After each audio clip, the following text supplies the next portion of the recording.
So the Lexus GX might cost too much, which I get. This does almost everything the GX does, and it basically is a GX for nearly 20 grand less. So is this a better option that can do the same job? Let's see. By the way, this is just a walk around. If you're interested in how this car drives, I have an in-depth test drive video that I've already posted that I'll have linked here on the screen at the end of the video. So as always, we're gonna start this review here underneath the hood. So what we have here is a 2.4 liter turbocharged 4-cylinder engine with an electric motor. This is an iForce Max powertrain, puts out 326 horsepower, 465 pound-feet of torque, and that is paired with an 8-speed automatic transmission and full-time 4-wheel drive.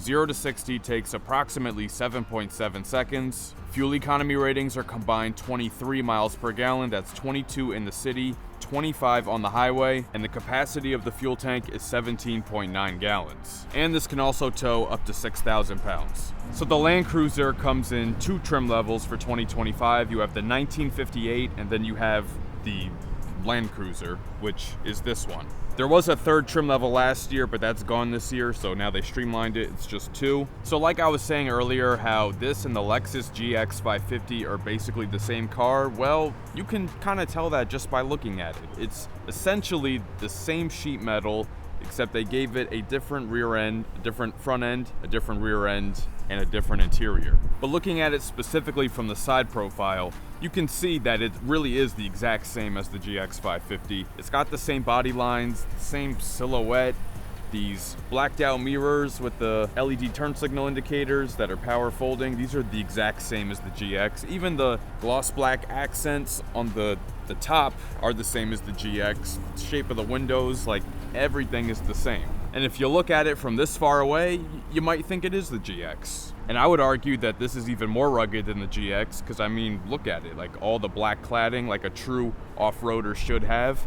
It's all kind of gloss black and made nice and premium looking on the GX, but on here, nice and rugged. We have these fixed running boards. Unfortunately, this doesn't have the power running boards that the GX has, but they do the job. My only complaint about them is this little lip right here that sticks out, because when you go to put your foot on, it kind of digs into your ankle, and then you can't, especially if you have like a wide foot like I do, you can't stick your whole foot on, and I did kind of almost roll my ankle one time trying to get up here. So this little, if this was flush, you know, wouldn't be an issue, but that's my only complaint with that. So flat black on the window trim here. We got these really sturdy looking roof rails up top. I like the gloss black accents on the door handles. Those look nice. Same with the mirror caps. You can't have a true off-roader without mud flaps. Got a nice big one here in the rear. And now back here in the rear, also pretty similar to the GX. The only thing is this one is missing the light bar that goes all the way across, but instead we have these taller, more upright taillights. I like these slim LED elements that are inside of it. You have your reverse lights right here, also LED, turn signal LED, but this is missing those reflectors that the GX has at the bottom, but the bumper is pretty much the same. 4 parking sensors, nice gloss black accents here on the Toyota badge and on Land Cruiser there, and it even has the exact same separate glass opening on the hatch like the GX, which is a great feature. You can quickly just throw something in without having to lift up the entire tailgate, because it is big and kind of takes a while, and you can close it nice and quick too. Overall, it's just very boxy and muscular looking, and I like these sharp creases and the way they kind of add dimension, the way the hood kind of sticks upright, and these flared fenders look really good too. So let's take a look here at the front end. Very boxy, squared off grille, and even the little inserts inside, it's just more squares. It looks very utilitarian and just rugged, and I like it. And I like the way they have Toyota spelled out instead of just the traditional badge. It's the same thing in the rear too. Kind of lets you know that this car is a little bit different, and it is. We have a little gloss black accent there on the top of the hood, small silver accent down there at the bottom. As you can see, this grille is fully functional because not only do we have a motor, but we do have a turbocharged engine, so definitely needs a good amount of ventilation so it doesn't overheat. So we have this triple beam LED headlight setup. We have the daytime running light at the top, your LED turn signal there at the side, and we have a triple beam projector LED setup. We have the low beams there, your high beam there, and then dropping down LED fog lights as well. And you can see we have a big aerodynamic vent there off in the corner for airflow. And now taking a look here at the wheel and tire setup, this is a dark gray 18-inch wheel. There is a bigger wheel size that is optional, but this is what comes standard. The tires it's riding on are Michelin LTX trail tires, and the size is 265/70. All right, and now to head back into the cargo area. See, like I was saying, takes a little bit to get up there. So unlike the GX that I had 2 months ago, this does not have 3 rows, it only has 2. So this seats 5, whereas the GX could seat 6. But the downside with that 3rd row in the GX is that it came back to right here. So basically there was no room behind the 3rd row. To me, it makes more sense for this car to be 2 row. I think 3 rows is too cramped. So this makes more sense to me. We do have a tiny storage compartment here. You can fit a few small things, but not much. Here off to the right, we have a full-size 120 volt outlet. We do have some little LED lights here in the corner. They look small, but they actually do a pretty good job at illuminating in the rear. And then you still have the light up above. You can kind of tell that this was built to have a 3rd row, but doesn't, because there's still some leftover components from the 3rd row, like the cup holders and that USB-C on both sides. You would think there's no reason to have that behind the seats, but so it is cool that you do get the amount of power for 3 rows when you only have 2. And this does have a full-size spare tire located here underneath. So unlike the GX, plenty of cargo space. The way you see it here, 45.2 cubic feet of storage. And now you can't drop the 2nd row seats. You do have to get into the 2nd row and pull the lever on the side. Seat can fold all the way up to give you a little bit more space underneath there. Almost forgot to mention, this does come with an optional first aid kit. I've never really looked inside. Let's see what we got in here. Okay, we got a bunch of bandages in the pocket there. Scissors, oh my. Face masks, gloves, let's see, gauze, more gauze, tweezers, a magnifying glass, cleansing wipes, more gauze. So I guess these things are good to have if you're gonna be off-road. And then once you fold down those 2nd row seats, you now have 82.1 cubic feet of storage. So now we are inside the 2025 Toyota Land Cruiser, and like how I was saying before, this does almost everything that the Lexus GX does for a whole lot less. Granted, the interior isn't quite as nice, but still pretty nice nonetheless. This particular one that I'm driving has the Land Cruiser Premium Package, so that gives you a few extras. For example, that gives us the digital rear view mirror. It also gives us the moonroof. Even though it is a standard size moonroof, you do have to upgrade in order to get it. It does not come standard with a moonroof. So is the cool box that we have in here, which you have the button there that turns it on. Basically turns it into a refrigerator, but it makes the center console very small, and I personally don't think I would ever use it. So I don't know how many people actually use the cool box, but it's there.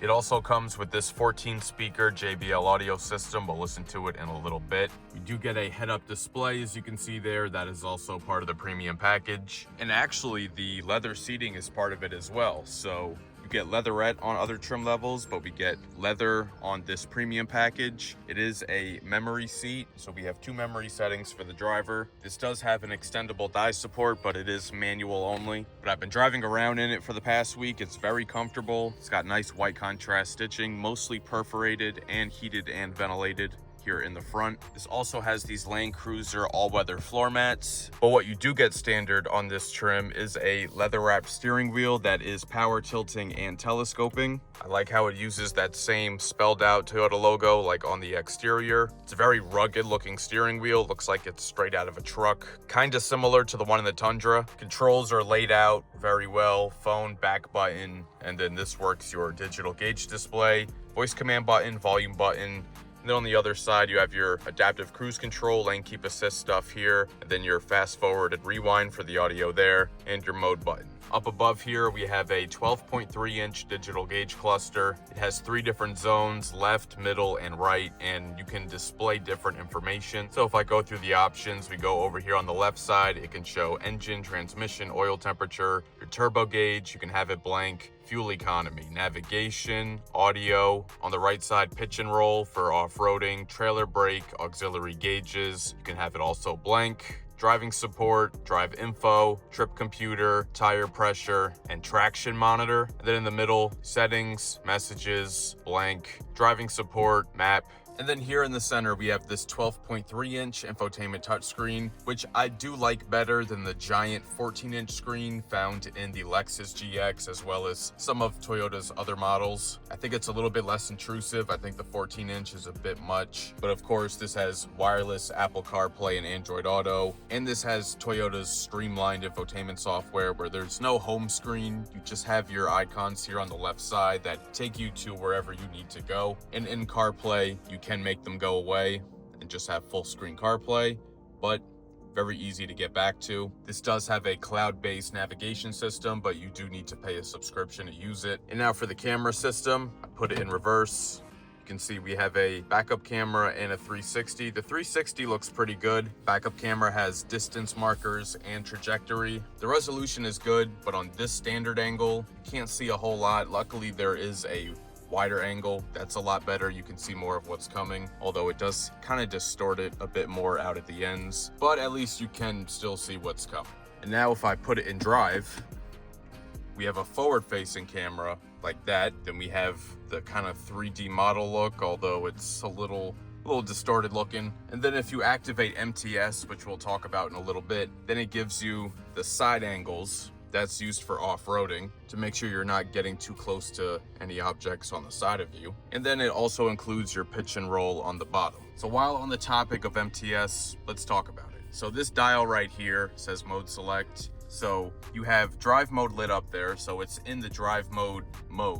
So when I go through the drive modes, you can see them here. There's just 3, they're pretty standard. You got sport, normal, and eco, and you got these cool animations that play when you select through them. Now what happens when you select MTS, which stands for multi-terrain select, now when you turn that dial, you have these different kinds of terrain that come up that you can choose, that it'll tune the suspension to handle more specifically. So you have deep snow, mud, sand, dirt, and auto. You also have crawl control, which is basically like a cruise control system for off-roading. So if you're going off-road, you hit that button, kind of does it for you to an extent. You know, it uses the sensors and the cameras to try to make sure that you don't hit anything. Personally, I don't know if I'd be brave enough to try it. Down here, you have your high 4 and low 4 for your 4-wheel all-wheel drive system. You typically will drive in high 4, go into low 4 during off-roading. Then you also have a center locking differential and a rear locking differential and a detachable front stabilizer bar. These are all for off-roading. I like the way the AC controls are laid out. They're all physical buttons. It has its own little display here, and none of it is part of the infotainment screen. Love to see that. So like I said earlier, this has a 14-speaker JBL audio system. Let's take a listen.